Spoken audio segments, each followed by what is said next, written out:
Hey, hari ini gue mau ketemu sama teman gue di Bandung. Mau ngomongin sedikit kebudayaan Jawa Barat, khususnya daerah Bandung, sama teman gue. Ini temen gue sekarang udah ada di sini nih. Gak, apa kabar gak? Baik. Sehat ya, alhamdulillah. Makanan tuh cuma ada dua. Iya. Apa? Enak sama enak Enak banget. Jangan lupa, makan cuma ada dua, enak dan enak banget. Tapi kali ini yang dibahas masalah kebudayaan yang udah pasti harus enak. Karena kita harus bangga sama kebudayaan yang ada di Indonesia. Kalau misalnya Aji ngomongin soal makanan dan sejarah, gua nanti di Bandung juga bakal main sendiri ke salah satu kesenian tertua di Jawa Barat. Oke, sampai ketemu. Semoga hasilnya enak banget. Mantap. Yang pasti makanan itu cuma ada dua, apa? Enak sama enak banget. Oke, gue cabut dulu. Oke. Sip. Thank you, Kak. Yuk. Ya.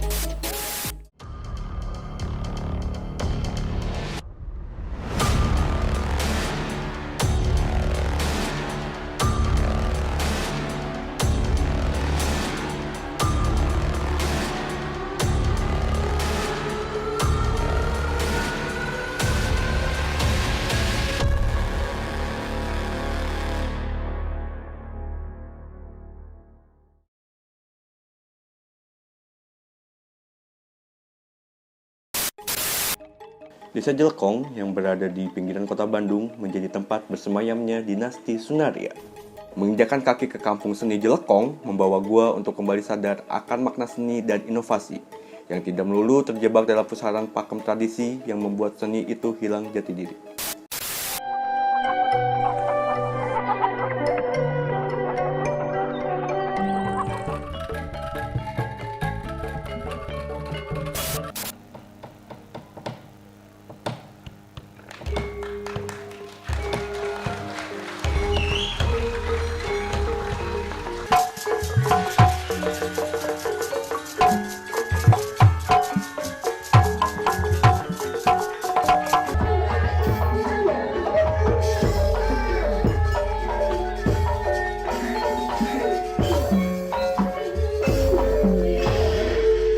Sekarang gue bersama salah satu dinasti Sunaria yang masih melestarikan budaya.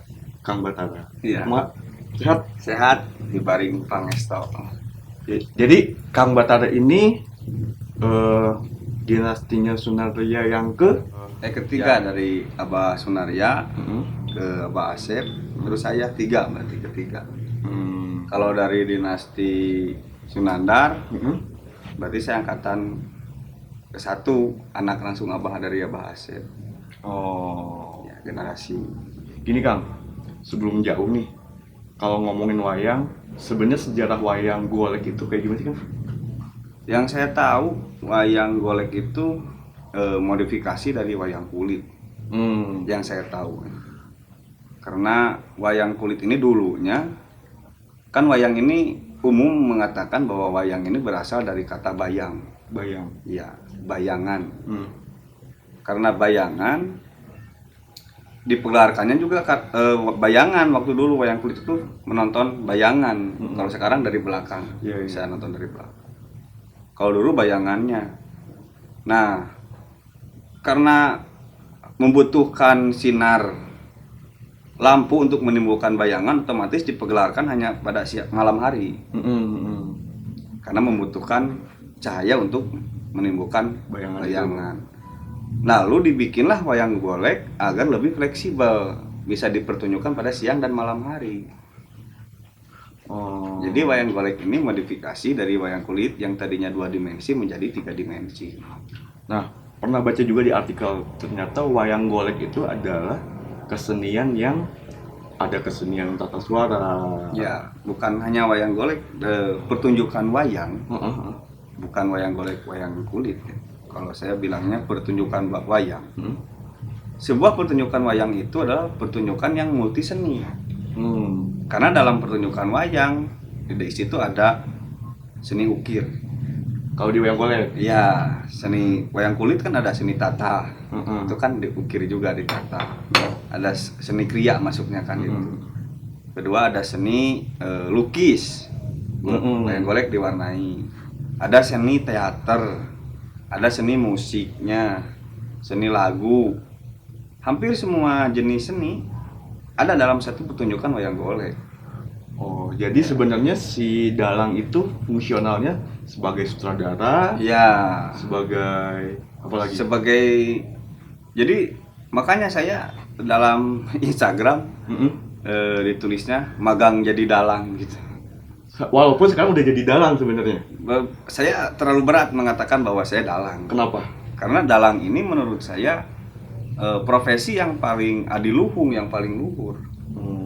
Karena untuk menjadi seorang dalang ini harus menguasai berbagai macam ilmu. Dalam satu malam itu dalang harus bisa menjadi raja, harus tahu jiwa kepemimpinan, tatanan negara bagaimana.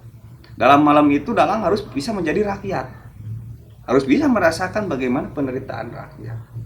Dalam malam itu dalang harus bisa menjadi orang sakit. Dalam malam itu dalang harus menjadi orang sehat. Dalam malam itu dalang harus menjadi orang yang serius. Dalam malam itu dalang harus menjadi orang yang humoris. Beberapa ilmu berarti yang harus dipelajari gitu.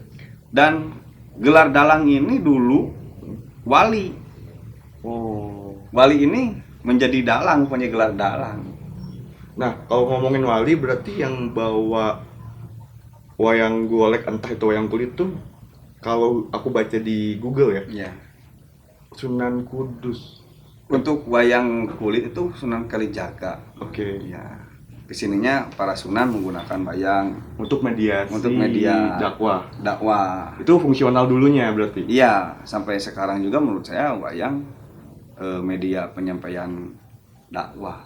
Karena dakwah itu kan menyampaikan hal yang baik. Nah, kalau kita ngomong cerita nih, cerita wayang sebenarnya menyadur cerita-cerita dari mana tuh, Kang?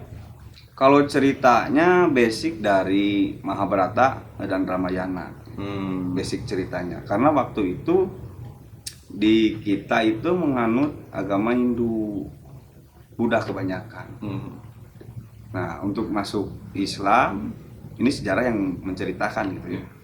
Untuk masuk Islam, ya dibuatlah wayang.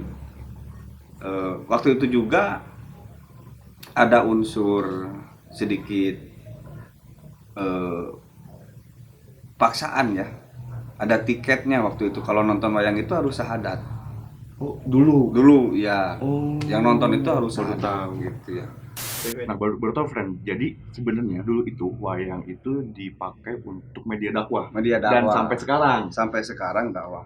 Jadi bukan hanya pegawainya saja yang dakwah, wayangnya pun sudah berdakwah. Ya contoh seperti ini cepot ya. Ini kan kenapa warnanya merah? Merah itu simbol berani. Kenapa giginya satu? Orang Sunda bilang montong loba huntu. Jangan banyak gigi. Ya, artinya jangan banyak bicara. Jangan banyak bicara, tapi harus banyak bekerja. Kalau bahasa Inggrisnya NATO, no action talk only. Mantap. Ya, Mantap. seperti itu. Nah ini wayangnya saja sudah dakwah, bentuk wayangnya. Secara Bentuk aja sudah dakwah. Sudah dakwah. Gitu. Apalagi harus menjadi dalang, makanya saya terlalu berat untuk menjadi dalang. Ternyata yang berat itu bukan rindu, jadi dalang juga berat. Dilan, kamu kemana? Aku rindu. Jangan rindu, berat. Kamu gak akan kuat. Biar aku saja. Ya. Gimana? Akang tuh siapanya Dilan? Oh, saya ini sebetulnya sama Milea itu ya ada sedikit kisah yang tidak dituliskan di buku. Berarti Pidi baik nih. Ya. Berarti Pidi baik bohong sebenarnya. Makanya saya nggak bilang Pidi baik, Pidi tidak baik. Pidi tidak baik. Berarti bukan Pidi baik. Bukan menurut saya, karena menghilangkan sejarah saya dengan Milea.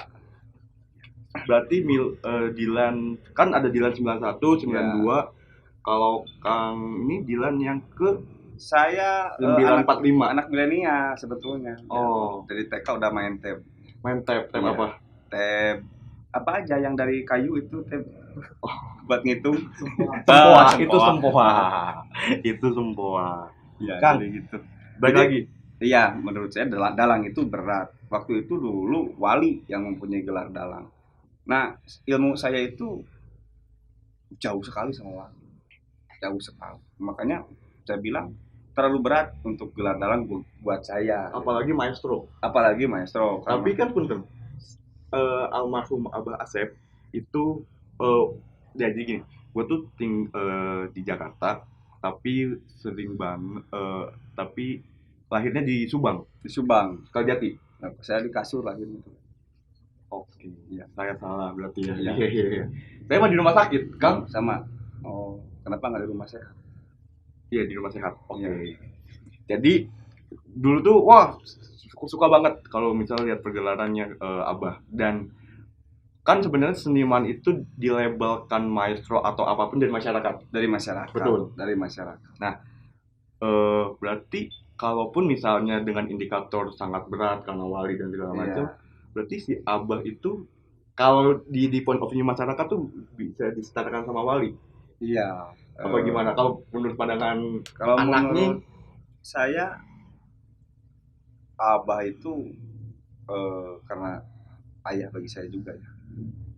Abah itu sosok pria yang sempurna lah gitu ya. Walaupun kata Bunda Georgia tuh manusia nggak ada yang sempurna ya. Iya, kalau menurut saya sempurna karena sempurna ini tidak seperti ini. Seperti malam sempurna tidak. Kalau kata Peter Pan sih sempurna. Kalau siang sempurna tidak. Tidak, karena ada malam. Oh, Malam tidak sempurna karena ada siang. Kalau siang malam sempurna. sempurna itu satu hari namanya. Berarti kesempurnaan itu ada beberapa unsur yang membuat itu menjadi sempurna. Ya seperti karya seni ini yang desain saya, Oh, gitu. yang ngecat ada tukang ngecat, Hmm. yang ngukir ada tukang ngukir. Ketika disatukan ide itu, maka timbullah kesempurnaan. Seperti tukang lukis itu yang bikin kuasnya tukang bukan pelukis. Oh iya benar. Ya, jadi kesempurnaan itu dibentuk dari berbagai aspek menurut saya. Dan apa? Menurut saya sempurna menjadi pria, yaitu tadi dibalik seorang ayah, beliau juga public figure untuk masyarakat Jawa Barat gitu ya. Dan Abah itu terlalu sabar. Ibu saya juga bilang kalau Abah itu sangat sabar. Sedangkan kan saya sama istri suka marah biasanya. Karena Ya kalau biasanya kalau suami istri kan ada marahnya sama istri. Kalau Abah jarang marah. Abah jarang marah.